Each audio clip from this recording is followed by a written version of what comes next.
Zoran Mamdani is not a socialist and he is not a communist. That matters simply because he is a democratic socialist, which is not the same thing as a socialist or a communist.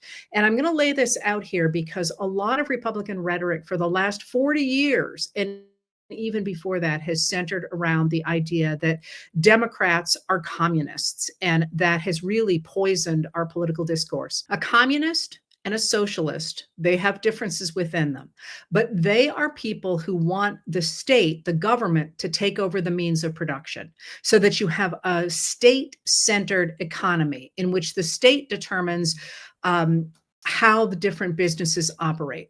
That is not at all what Mamdani is trying to advocate. And that is a world in which we haven't gone so far that a very few people dictate the terms of our economy. What he is doing is he is picking up the language and the frustration of people who are not served by the current system. And he is calling for a democracy that more fully serves the needs of the American people. And that's not the same thing as wanting to take over the means of production.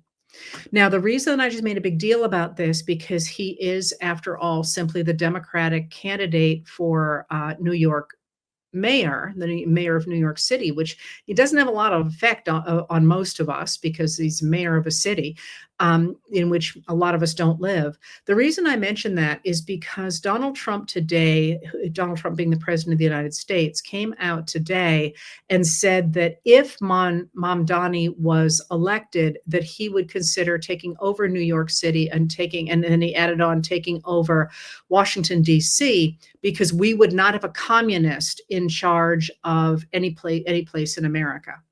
And what this does is it encapsulates where the parties are and where rhetoric is right now over our political system. That is, the Republicans have insisted since at least the 1980s, but it goes before that as well, that anybody who is advocating a government that regulates business and provides a basic social safety net, promotes infrastructure, and protects civil rights is socialism or communism. And that idea is just simply wrong. It comes in the United States from a much earlier period in 1871, when after the Civil War, unreconstructed white Southerners insisted that letting Black Americans, Black men at that point, vote meant that they would vote for things like roads and schools and hospitals. And those would be used, of course, by white Americans as well as Black Americans. But what they said was those things could only be paid for by the tax dollars that came from people who had stuff. And the only people who had stuff were, after the Civil War in the American South, were white guys who had land.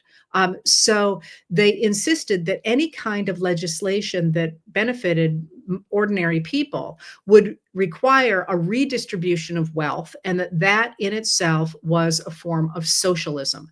Now, that's not what became international socialism at the end of the 19th century and into the 20th century, but those who objected to the idea of a government working for ordinary people insisted that anybody calling for that was a socialist, and then after the rise of international communism, a communist. And that has been this like swear word in America against people who want education and want medical things funded and want roads and want, scientific research and want things like that. And the fact that Trump is doubling down on this and saying that Mamdani is a communist, which is what he said today, is a reflection of this older rhetoric. And it also, the fact that he said that he would consider taking over New York City, even if Mamdani is elected, that is in a democratic process, and consider taking over Washington, D.C., shows where the MAGA Republican Party has gotten to, which is that even if a whole lot of Americans want something, if the Republicans disagree with it, it can't be allowed.